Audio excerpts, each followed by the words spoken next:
All right, what's going on, guys? So I thought I'd make this video today. It's a little bit different than some of the topics I've discussed, but I'm doing it for two reasons. I want to kind of even help and assist some people who actually went to this event and kind of discuss some of the possible scenarios. And two, I want to look at this also from a business standpoint and for, entrepreneurs, not to tell you how to replicate this, well, maybe do it better, but ultimately so you guys see how the business works, what was going on here, and maybe you could get some ideas or at least caution yourself from going about something like this. And maybe to the people who kind of went and are kind of in the middle, or you understand how this business works. And I could be wrong here, but I've had extensive experience, doing marketing, like I've said in my other videos, for big companies. I've thrown events like this. I was even in the music industry at one point, and this is a pretty generic function of how things work. And I think that's the interesting part. Some of you will know. And there's just a bunch of stuff I want to comment. There's even some clips you guys could see of this event that I'll play, and then also some of these links I got here with these creators and stuff. But first of all, we will talk about this. I guess if you guys did go and you're looking for a refund, I'm not management. Go reach out to them. But easy way, just go file with your bank if they're not going to give it to you. I did see this. It was kind of sketchy to me. Where is it?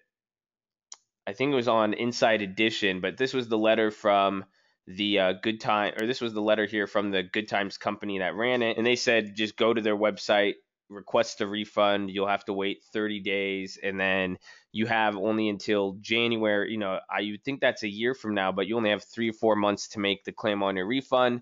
Or you could say I don't want a refund, and you could just wait till their next event, which coincidentally is on January 9th, the expiration date.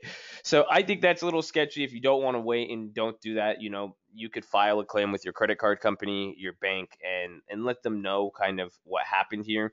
And now that brings up the next issue, though, because in people even call this the Fyre Festival. If you guys are familiar with what happened there, I have a few links here. And the people who ran it, this guy, what's his name, Billy Fryer, something like that, Billy McFarland, he's been getting in multiple trouble. He got sued for the last one. Even people had to pay.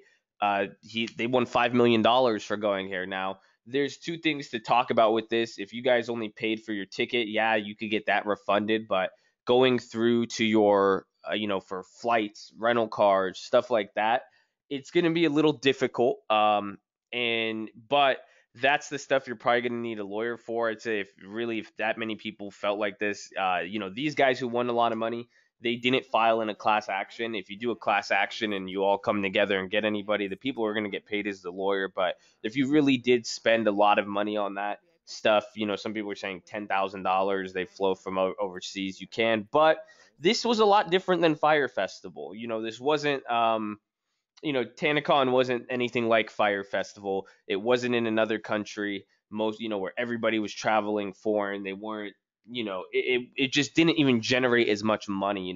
Even at $80 a ticket, if they sold 5,000 tickets, that they're making like 400 grand. And that's the thing that sucks. But it doesn't mean just because they didn't make that much, you can't get awarded that money. But you have to really be able to prove it. But even then, it's not as if you were left in a foreign country where you couldn't go anywhere. Like there wasn't hotels and that, as far as even maybe I guess the reasonability, who knows? But I don't even want to get into that. That's not really the point. But I would say if you're for recouping those costs, you may want to just file a case by yourself or with a few people that you went with. Or if you really want to go find a lawyer to do a class action, he'll probably take most of it.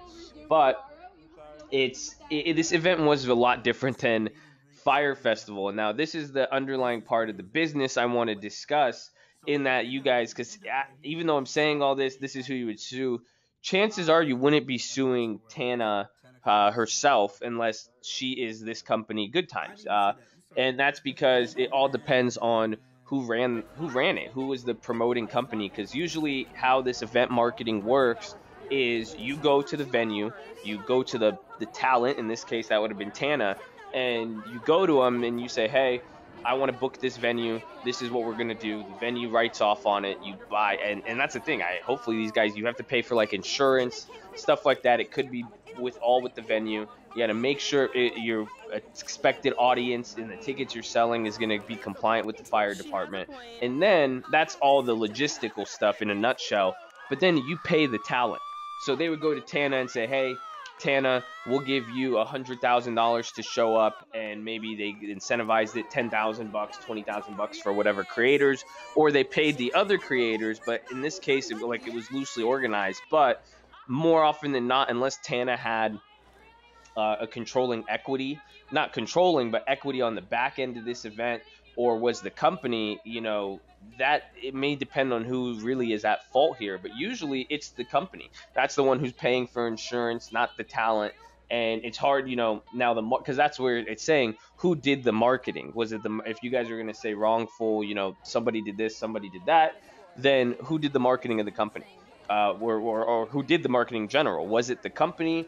Was it Tana who came up with the plans? Whoever. But otherwise, anybody, if you can't just sue everybody's names on there. You can technically, but the likelihood is who really misled you in that case. And by the way, I'm not a lawyer. I'm just going over, I've thrown events before, and it's just understanding kind of what's going to happen here. And that's why too, I'm telling you guys ever want to do these, that you can have cool events. You could go find a dope venue.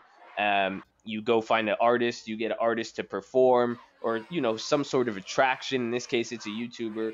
If you could sell X amount of tickets, usually how it'll even work too, like the Marriott will say, we want $20,000. How Marriott gets paid, they'll take the first 10,000 or 500 tickets that get sold. That pays for the venue. Now the rest goes to the promoter, and he just has to recoup his costs for the talent and all that. So,